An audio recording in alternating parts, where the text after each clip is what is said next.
April మొదటి వారంలో mega DSC notification ఇస్తానన్నారు ఏపీ సీఎం చంద్రబాబు నాయుడు. స్కూళ్ల రీఓపెనింగ్ నాటికి పోస్టింగ్లు ఇవ్వాలని అధికారులను ఆదేశించారు. అమరావతిలో అన్ని జిల్లాల కలెక్టర్లతో సమావేశం నిర్వహించారు సీఎం చంద్రబాబు. రాష్ట్రాన్ని పునర్నిర్మాణం చేస్తామని ముందే చెప్పామన్నారు.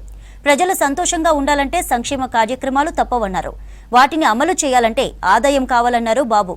అప్పులు తెస్తే ఎంతకాలం కొనసాగిస్తామన్నారు. ప్రజల సమస్యల పరిష్కారంలో కలెక్టర్ల పాత్ర కీలకమన్నారు సీఎం చంద్రబాబు. జనరల్ గా నేను చాలా కలెక్టర్స్ కాన్ఫరెన్స్ చూశాను. ఇప్పటికి నేను కండక్ట్ చేసిన ఇన్ని కలెక్టర్స్ కాన్ఫరెన్స్ ఎవరు కండక్ట్ చేసి ఉంటారు? ఎవరికి అవకాశం రాలి, అది వేరే విషయం. 3 నెలలకు ఒకసారి కంపల్సరీగా కలెక్టర్స్ కాన్ఫరెన్స్ పెడుతున్నాను. అప్పుడు పెట్టాను, ఇప్పుడు పెడుతున్నాను.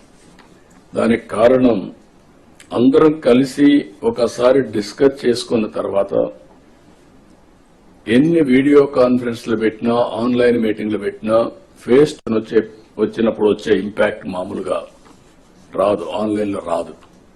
అందుకని మనం కూర్చొని 2 రోజులు సమీక్ష చేసుకుంటున్నాం.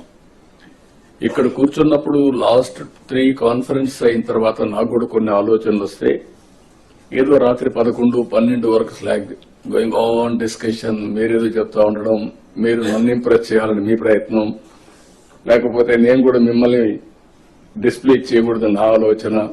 దీంతో అందరికి ఇన్కన్వీనియన్స్, లంచ్ అవర్స్ ప్రొలాంగ్ అయిపోతున్నాయి, డిన్నర్లు కూడా మిస్ అయిపోతున్నాయి. అందుకే ఈసారి మాత్రం చాలా ప్రయత్నాలు చేశాం. అందుకే జిల్లాకు ఒక స్పెషల్ ఆఫీసర్ చేశాం. అదే మాదిరిగా జోన్కు ఒక సీనియర్ ఆఫీసర్ని పెట్టాం. జిల్లాలో ప్లానింగ్ బోర్డు మినిస్టర్స్ ఉన్నారు, ఈ సైడ్ మినిస్టర్స్ కూర్చున్నారు. వాళ్ళు కూడా గుర్తుపెట్టుకోవాలి, ఇది మాకేం సంబంధం లేదు, ఇదేదో కలెక్టర్స్ కాన్ఫరెన్స్ కాబట్టి మేము కూడా గమనుండొచ్చు అంటే కరెక్ట్ కాదు. All ministers. అందుకనే ఆ జిల్లాలో మంత్రులుంటే కొన్ని సమస్యలు వస్తాయనే ఉద్దేశంతో, రాజకీయ సమస్యలు రాకూడదనే ఉద్దేశంతో ఇంపార్షియల్ గా పనిచేయడానికి